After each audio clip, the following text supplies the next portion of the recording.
Okay, we're going to get started. Our visiting artist series is a collaboration with the art department and the Cleve Carney Gallery. And today our visiting lecturer is Dr. Sampada Aranke. Sampada Aranke. And she is an assistant professor in the Department of Art History, Theory, and Criticism at the School of the Art Institute of Chicago. She holds a PhD in performance studies from the University of California, Davis. Her research interests include performance theories of embodiment, visual culture, and Black cultural and aesthetic theory. Her work has been published in a variety of journals, including e-flux, Artforum, Art Journal, transcripts. She has written catalog essays for Sadie Barnette, Kambui Olujimi, and Zachary Fabri. She is currently working on her book manuscript entitled Death's Futurity, The Visual Culture of Death in Black Radical Politics. This morning, she led a compelling discussion of her essay, Material Matters, Black Radical Aesthetics and the Limits of Visibility, with our COD students. Please join me in welcoming Sampada Aranke. Hi, everyone. Thanks for coming. Thank you to David for inviting me and for all the students that came out this morning. It was a great chat that we had. I'm surprised to see many of you back in here after it.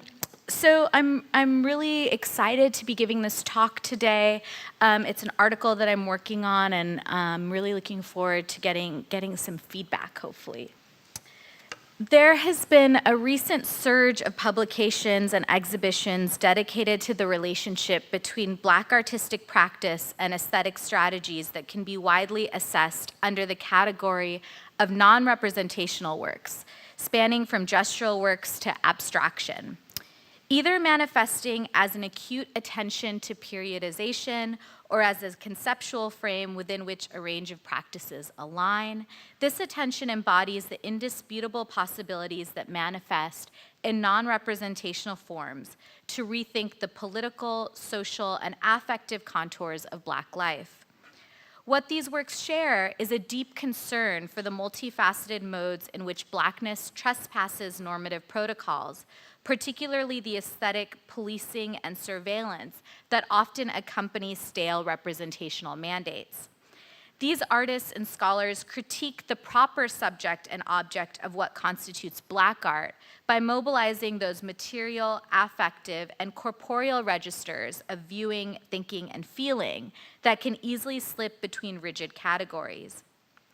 Taking up a similar set of concerns, this talk proposes a set of improper genealogies. I always say I'm a bad art historian, organized around how the artist presented obscure the picture plane and thus move the viewer to find her own relationship to the kinds of Blackness present in each work.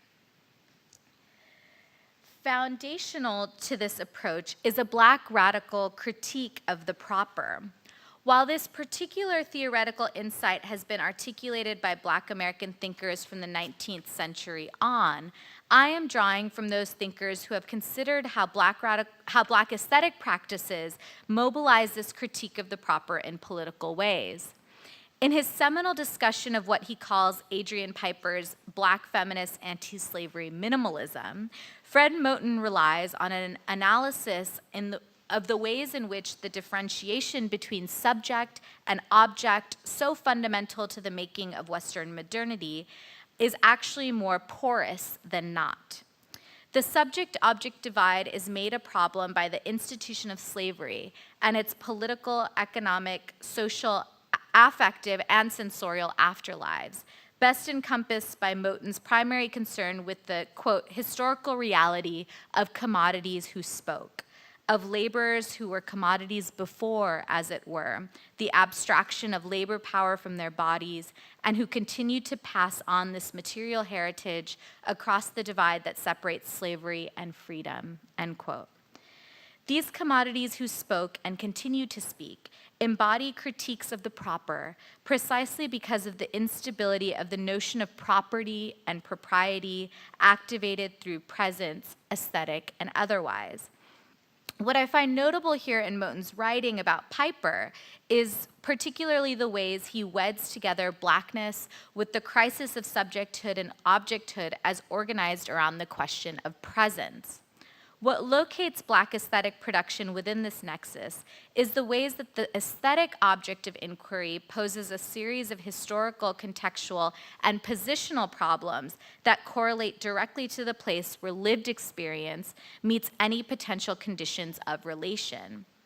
In this place, perhaps, the object causes a gravitational pull for the viewer to draw into the contours of a given place, and at others, perhaps the object repels the viewer, causing her to respond as disinterested or repulsed. When it comes to the works I will discuss in this talk, Moten offers us the ways that Blackness intersects these varying responses to the object. In Moten's assessment, this kind of viewing practice emerges out of a Black radical tradition that works towards the quote, absolute ongoingness and continuity, not of attention to objects, but of the aversion of one's gaze from objects. Eye contact, the very operative sensory apparatus for sight, becomes an opportunity for the viewer to stake her position in relation to the object in front of her, to be made present, or to make relation within the act of presence. In this spirit, this talk aims to create a tiny footpath into this consideration of abstraction as a method of swerving the representational mandates of visibility. Looking at 3 specific works by Jack Whitten, Melvin Edwards, and Carrie James Marshall, I chart the means through which each work obscures the logics of visibility in order to call the viewer in. Thus, building on what curator Adrian Edwards has insightfully called, quote, Blackness in abstraction, a phrase that both resists precise definition and claims an emergent condition that is profoundly capacious. Following her lead, I too will explore Blackness in these works as material, method, and mode, a multiplicity, in order to relocate how the material obfuscations call the viewer in towards a practice of embodied positioning. Theories of audience and spectatorship tend to focus on the narrative reflections or calls to community advanced by an artist or given work. These studies prioritize the production, circulation, acquisition, and exhibition of works as they reflect an apparatus otherwise thought to be isolated or cordoned off from a general public. In these formulations, contexts and publics are key to the kind of embedded networks or imagined communities active within said categories, and take precedent as offering insights on the production of art audiences writ large. The artworks at hand in this essay do not assume nor desire a contiguous, singular audience. Instead, I argue that these works chart a relationship to viewing that is at once provisional as it is learned, emergent as it is inherited.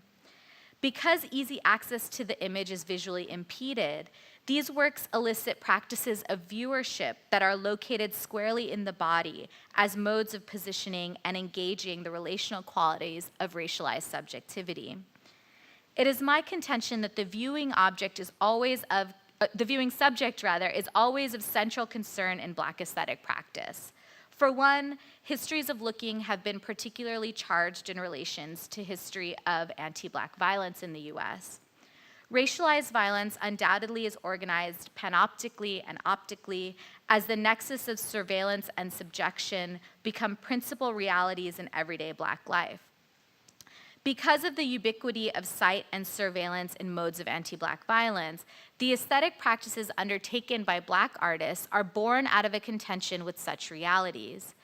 Even while aiming to escape well-worn tropes of figuration or representation, Black artistic practices tend to be always already aware of the entrapment of sight as a singular mode of aesthetic apprehension. Out of this understanding of the limited capacity of sight as a sole indicator of aesthetic engagement arises other sensorial apparatuses, namely an engagement with the individual Black body and collective body of Black experiences. This approach is compatible with Albert Gell's insistence on the distributed person as a mode of personhood that is both composite and contingent.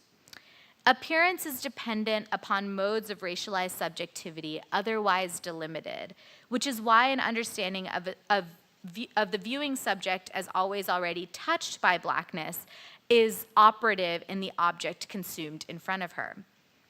This is not to say that the viewing subject is always assumed to be Black, but rather that the viewing subject is implicated and saturated in the kinds of Black histories, experiences, and aesthetics activated by engaging the work itself. It is within this set of theories that I consider 3 works by 3 artists, Witten, who I don't have time to discuss today, unfortunately, Melvin Edwards, and Carrie James Marshall. So I'll really just focus on 2 works by Edwards, one by Edwards and one by Marshall. Each work activates both a critique of the proper, as evidenced by an investigation of the contours of both subjecthood and objecthood, as well as an engagement with modes of spectatorship that activate the body towards a more relational engagement with Black histories and Blackness as an aesthetic modality. Let me get us into this.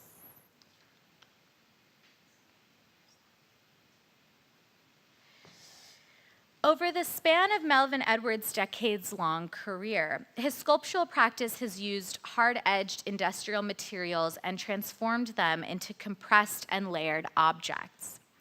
This material practice opened up for Edwards when he started experimenting in welding. In his process, scrap was raw material that could be integrated in order to build out another series of associations and meanings for the viewer. His most notable series, Lynch Fragments, embodies this conceptual and material move. In these works, which Edwards has described as both fragments and new abstract relief sculpture, Edwards masterfully welds multiple scrap objects into uniquely bundled object-like works that are installed against the wall at eye level.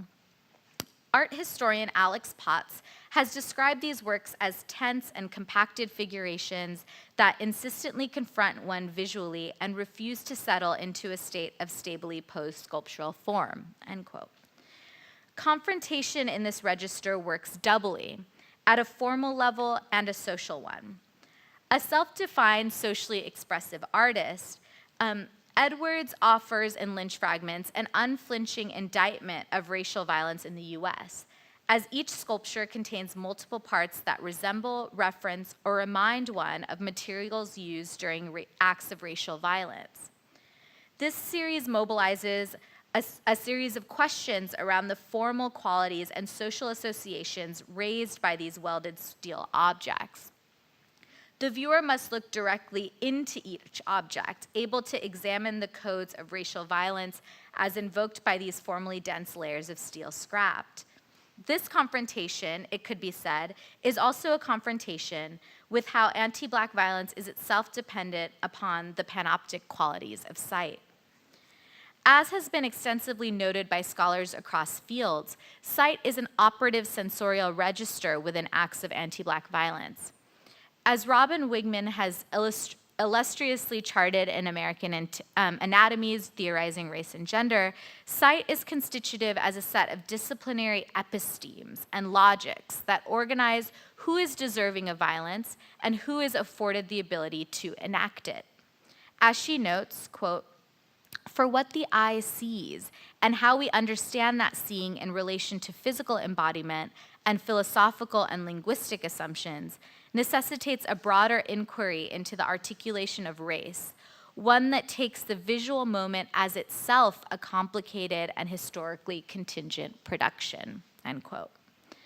This particular mode of enforced bodily subjection gave way to a range of specific doctrines, ideologies, practices, and affects that cemented claims to humanity and the non-human, along which Blackness was charted as the antithesis to white humanity. As Huey Copeland has brilliantly accounted for in Bound to Appear, Art, Slavery, and the Site of Blackness in Multicultural America, quote, racialized barbarity and aesthetic discrimination go together, underlining how dark figures have been mobilized as linchpins of a modern metaphysics that not only demarcate the limits of culture and humanity within Western discourse, but that also effectively trouble the visual, epistemological, and historical categories that structure so-called white civilization, end quote. Copeland goes on to speak specifically to how blackness functions, and this is Copeland, blackness functions then as both a free-floating trace unmoored from individual subjects and as a concrete index of power relations that reveals the deep structure of modernity's modes of visualization, the despotism on which they rely, and the ways that they might be contested in the present.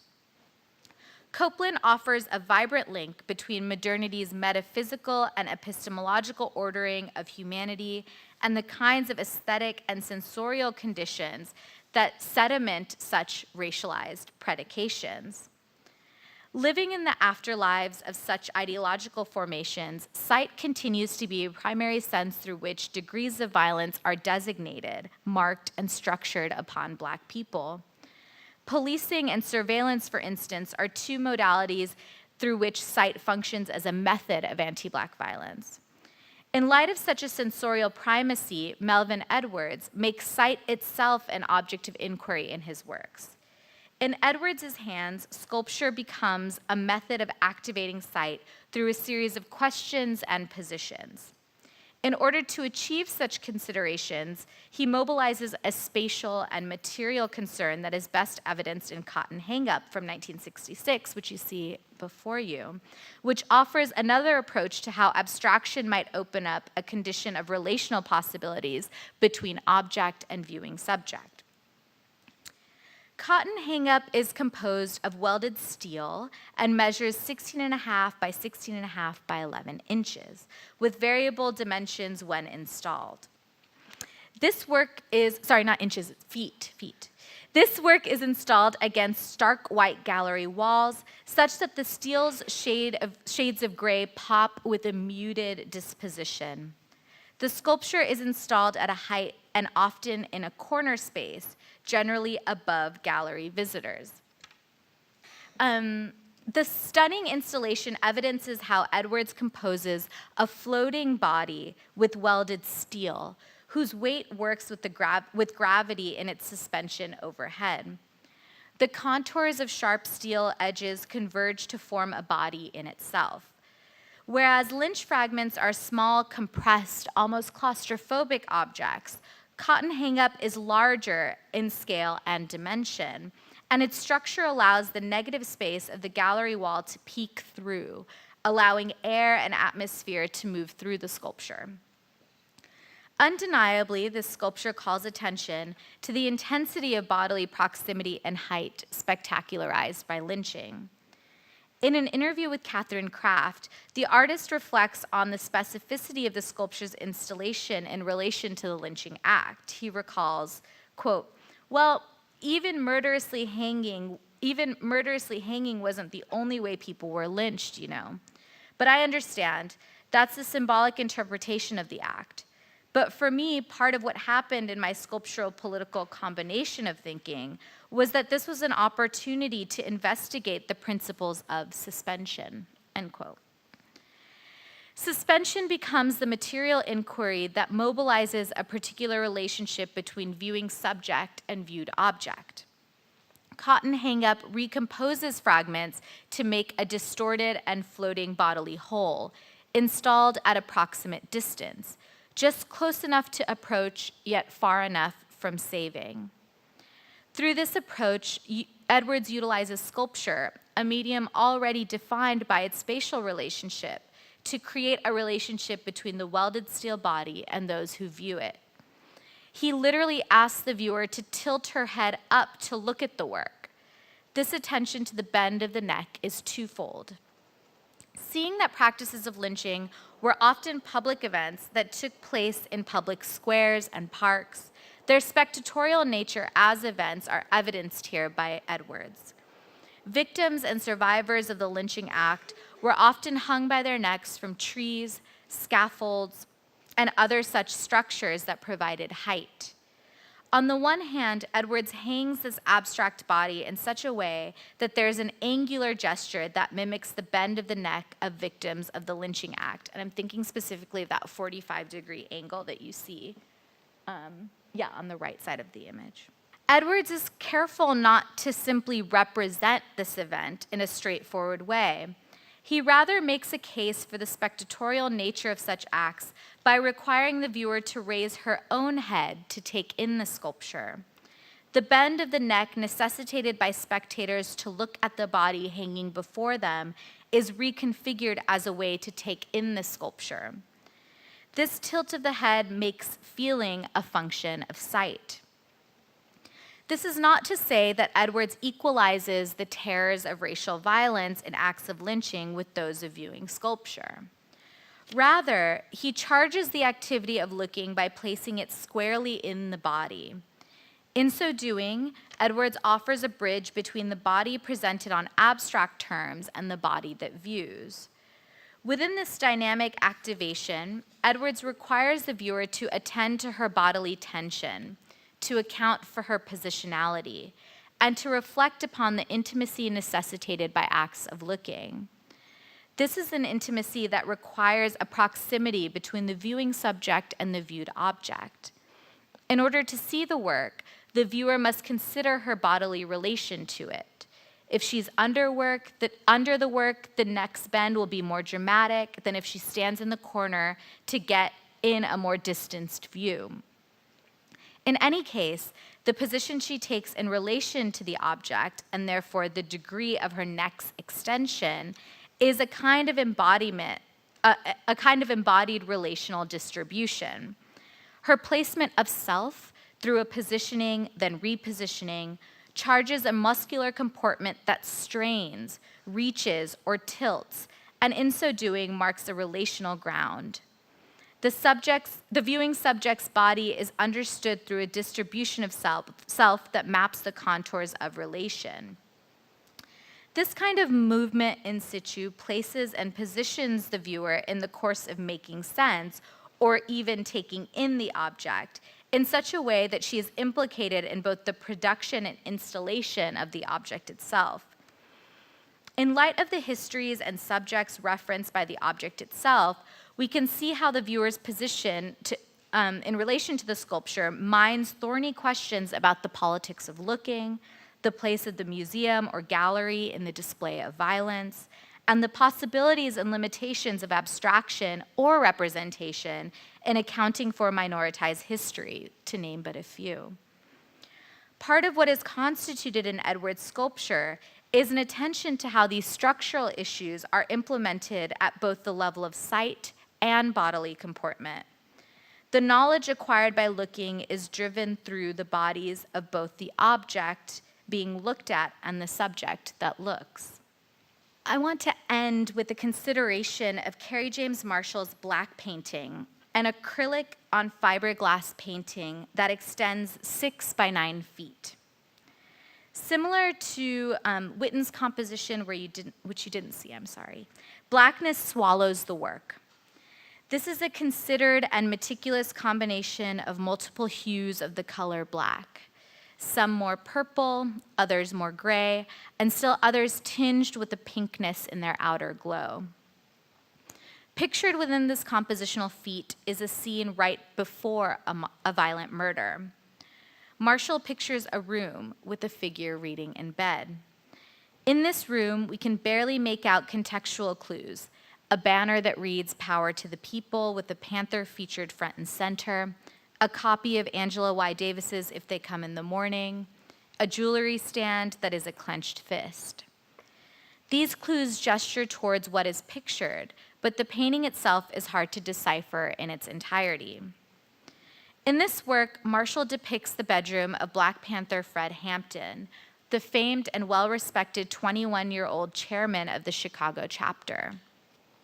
Hampton and Mark Clark, a 22-year-old member of the party, were gunned down on December 4th, 1969, in Hampton's home by the FBI and Chicago Police Department. The police raided the apartment in the middle of the night where several members of the party were staying, including Hampton's pregnant partner, Deborah Johnson. Court filings estimate that between 82 and 99 shots were fired within the apartment. In Marshall's painting, the viewer's perspective is from the back door of the apartment, which is the same door from which the FBI and Chicago Police Department would eventually raid and kill Hampton in his bed, laying next to Deborah. But we are given none of this historical event. Instead, Marshall gives us the calm and comforting scene of a domestic space. We're given the intimacy of a familiar nighttime routine, the stuff of an everyday and familiar experience. What strikes me about Marshall's rendering, however, is how difficult he makes it to see the work in its wholeness. This, I believe, is Marshall's ultimate embrace of opacity, where the layers and depths of black protect the subject pictured from our vision. Poet and theorist Edouard Glissant has extensively written on what he so lucidly calls the, quote, poetics of relation, a consideration of the ontological questions that fuel philosophies of life premised on racialized contact in the New World. Against the will to transparency celebrated by Western Enlightenment theories that impose upon the racialized subject to make themselves available through knowledge, aesthetics, and even at the level of the body, Glissant writes, and I have two big quotes from him, so here we go. Here's the first one.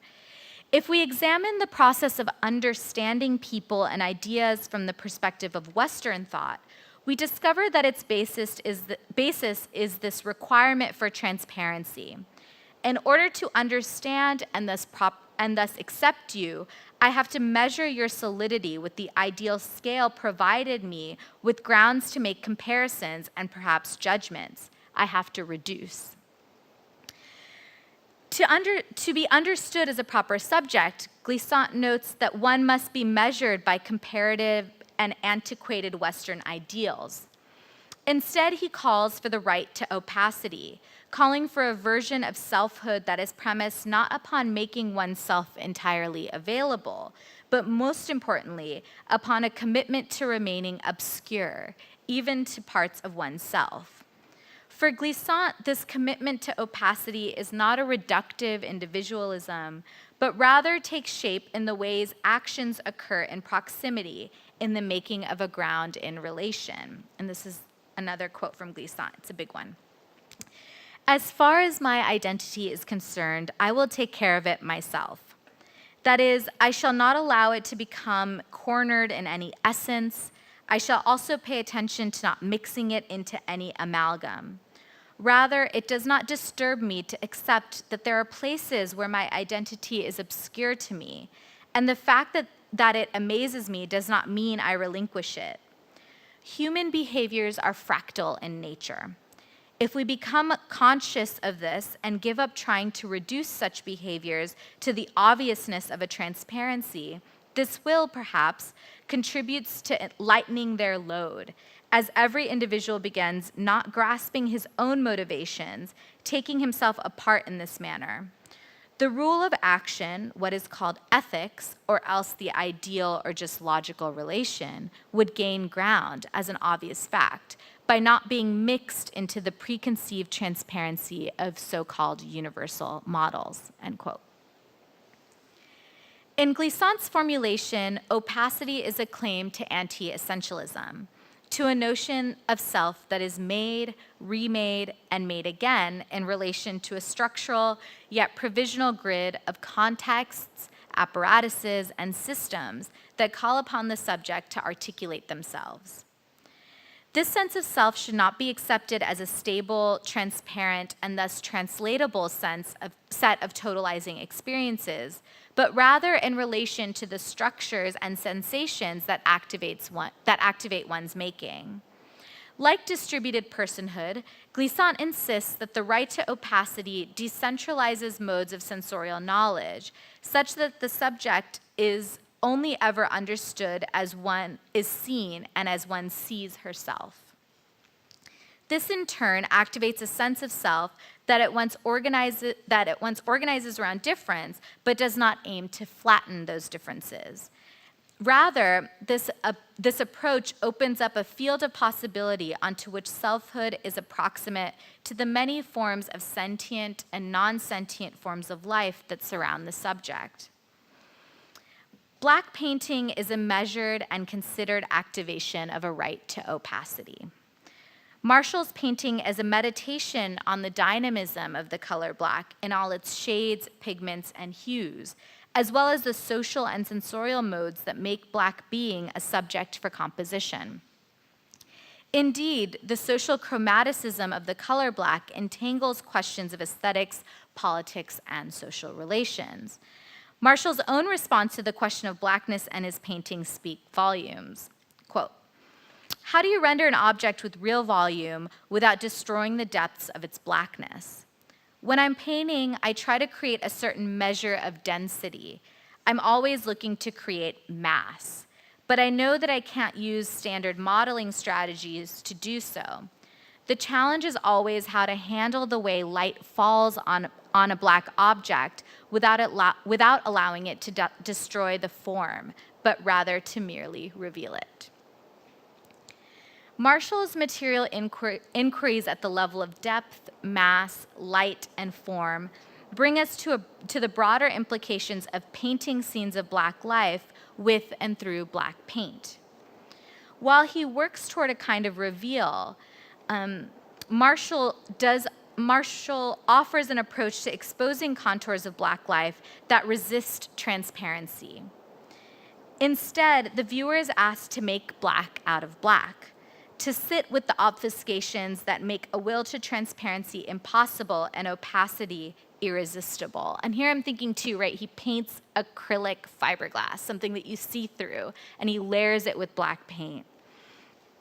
By working toward a form that would give room for light to hit a black object without destroying it, the artist motivates a considered relationship to the painting that measures the play between paint and person, and the textures, contours, and shades of knowledge about both obscured and revealed fractals, fragments, or fleeting whims. This may be why Marshall's painting feels like a protective gesture for both the subjects and objects of the work, as if Marshall, like Glissant, speaks to how opacity requires a relational activation. This sense of protection and care is particularly illuminated by how Marshall makes his viewer work to take in the painting in partial and perspectival fragments. Relying on sight alone frustrates the viewer because the image is impossible to take in its entirety. In order to catch glimpses, the viewer must pace from one edge of the painting to the other, squat and angle her head up, peer by getting as close to and then as far away from the painting as possible. In other words, she must move her own body, be aware of her own scale and proximity to the work, take stock of her own perspectival possibilities and limitations.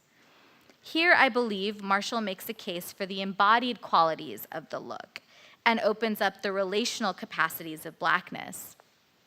Here, blackness is pictured, seen, and felt as both relational and active. It is about an aesthetic position that opens up a set of questions between figure and ground, subject and object, pictured and seen. In order to get into these questions, the viewer must take a position in relation to the work, activate a mode of looking that is deeply embodied, and reflect upon the relations made possible if we think of blackness as a general field of sensibility that moves through and against sight itself.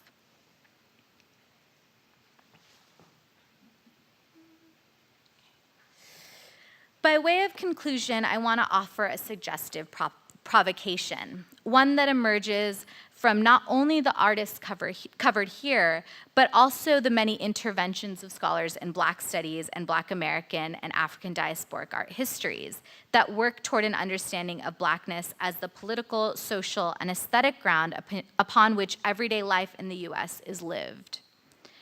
What I have attempted to track in this talk is the encounter with the aesthetic object is an instructive site for the viewer to position herself in relation to the kinds of blackness from chromatic application to lived experience that take shape before her.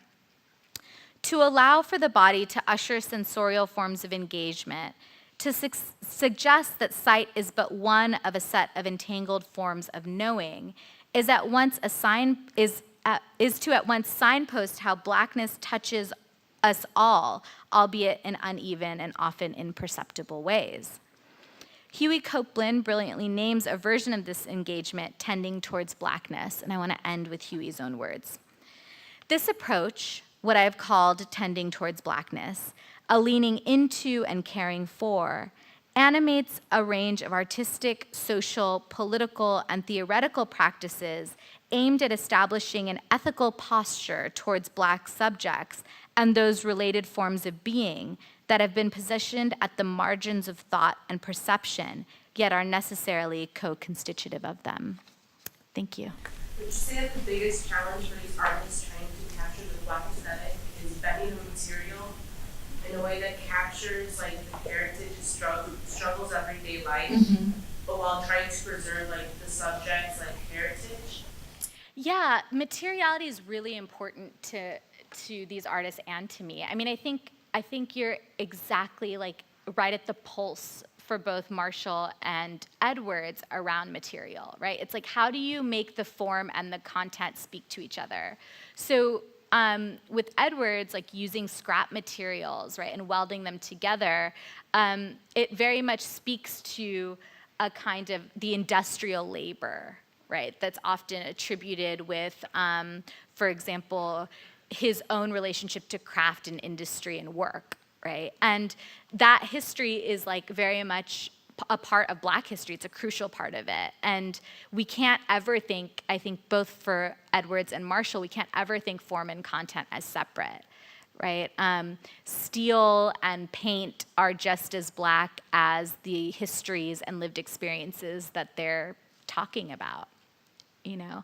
And I think sometimes we have a tendency to separate them out, but I think you're absolutely right that they have to come together, right? They are together. We can't, everything is racialized, right, in a US context. We can't ever kind of imagine a realm of possibility where we can look at wood and not think of it in a way that's racialized, right? And I think for Edwards and Marshall, they're really trying to activate and to bring out that potential of the materials. Did that answer your question? Yeah. Mm-hmm. So similar to the way like the materials related to the artwork, would you say that the only way for Black aesthetics to go through the artwork is through the actual artist? That's a great question. Like, are you asking the question, like, do the artists have to be Black? Yeah, because you say that they have to encompass the heritage and the everyday struggles of a Black person in the way that it's like stretched throughout history, and so now their job is to kind of to take back all those limitations they had before. So do you feel like the artist has to be Black to understand it? That's a great question, and I'm recorded, so let's talk about it afterwards. No, I'm just kidding. I think that part of what's at play is that there's Black, right, and there's Blackness. And if we think about Blackness as an aesthetic, right, as a kind of sensorial apparatus, as a way of seeing and feeling, right?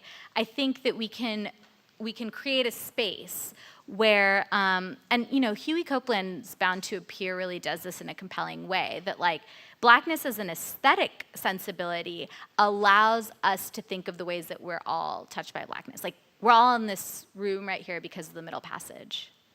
Right, like that's the reality. We inherit that history. And so instead of kind of running away from it or ignoring it, how does Blackness as an aesthetic formation allow us to kind of sit with it, right? With like the messiness of that reality. In terms of if, you know, I think that there are many Black artists themselves who have experienced work by non-Black people and experienced it as like a experiment with Blackness, right? And it's kind of moved them towards making work in very particular kinds of ways. And so, I'm an anti-essentialist, so I don't like to kind of have a one-to-one ratio, and I don't mess with the police, so I don't like to police people, right? I don't like to say, this is the place that Black art is, and these are the people that can do it, and this is how it looks. I will say though that I believe in prioritize writing about Black artists, because I think that history and that reality needs to be accounted for in a different way, needs to be listened to in a different way. So, I know I'm not directly answering your question, but I think, I'm really interested in the way that Blackness circulates as an aesthetic, regardless of who might be making the work, right? But in my own work, I prioritize Black artists because I find it politically urgent to do so. Would you say that the Black aesthetic came after the Middle Passage only? Yeah, no, I will not say that. I love Robert Farris Thompson. Like, I'm about that life. I don't know. It's tricky because then we start to get into all sorts of questions around retention and, is there something biologically related? There's all these really icky, slippery things that I don't really want to get into, but I think Black, even the word Black, right, is a phenomena that emerges through chattel slavery. So I think that we have to be very careful in our consideration, but I think that there's a reason, and Kelly Jones has mapped this out in South of Pico, right? There's a reason why so many conceptual, avant-garde, and abstract, and non-abstract, right, figurative Black artists have turned to the continent for inspiration, right? And have seen so many of those forms continue on, and so we can't ignore that, right? I think that I think there is a kind of deeper history there that artists and intellectuals have been considering for hundreds of years, and I believe that there's something there, for sure. Is there a particular era of time that you focus on? Yeah, in my writing or my teaching or both? Based on the artists that showed us today. Yeah, so I mostly write about artists working in the 60s and after. Yeah, I'm I kind of joke that I was a bad art historian, but I am really bad at the 19th century and even worse in the early 20th. So my area is post-1960s Black American. So Melvin Edwards and Jack Whitten, who I didn't get to show you today, they're both artists working in the 60s mostly, 60s and 70s. Edwards makes work today. And then, Marshall is coming out of the 70s, 80s into today. So there's a little bit of a generational gap there between them. In fact, Melvin Edwards, Jack Whitten were more kind of contemporaries or working alongside Charles White in Los Angeles. So they were right before Marshall. So you mentioned you focus on U.S. Do you see examples outside the U.S. as well, or is this a primarily American movement? Mm-hmm. Yeah, there's always a little bit of a dabbling in the South. So Whitten is from Birmingham. He's actually from Bessemer, Alabama, and Melvin Edwards is actually based in Texas. He's been in Houston for years. So there's definitely a very active, and I believe Kerry James is from the South too. I think he's from the South. I could be wrong in that, but there's the legacy, right, of migration to the North is very active in this work. So I haven't actually written on any artists that are from the South and based in the South, but we can see how, at least in the way Edwards is thinking about lynching, for example, it's very much. Those stories are often told in the South. Now, that's not or from the South, rather, but that's not to say that lynching didn't happen in the North, right? Or what we consider to be the North. So there is a little bit of regionalism here, but you kind of can't get, if you're working on Black artists from the 60s on, many of them have family in the South and have worked and come from there. Yeah, does that answer your question? Or are you thinking specific? Yeah. I was thinking I was saying more like a global scale. Like, Oh, yeah, like transnational stuff? yeah, like outside of just the U.S. Yeah, my area is primarily in the U.S. So, we were just talking about earlier today the way that there are these pretty incredible histories coming out now of artists that we had historically thought were really US based, but actually who had a more global sensibility and who traveled and had transnational contact in order to make their work. So Charles White, for example, and Elizabeth Catlett, their most formative years were in Mexico City, and those histories are just coming to the fore. The artists that I have written about in this project don't necessarily have that same relationship to transnationalism, and I think that the contours of the formation of Blackness in the U.S. is itself so unique in relation to how we think about Blackness on a global scale that I definitely try to delimit my work in that specific history because, in order not to conflate it or to flatten it. So that tends to be the reason why I stay in the US mostly. And my Spanish is terrible. And I don't know French. Don't tell anyone. Great. Thank you all so much for coming. Thank you.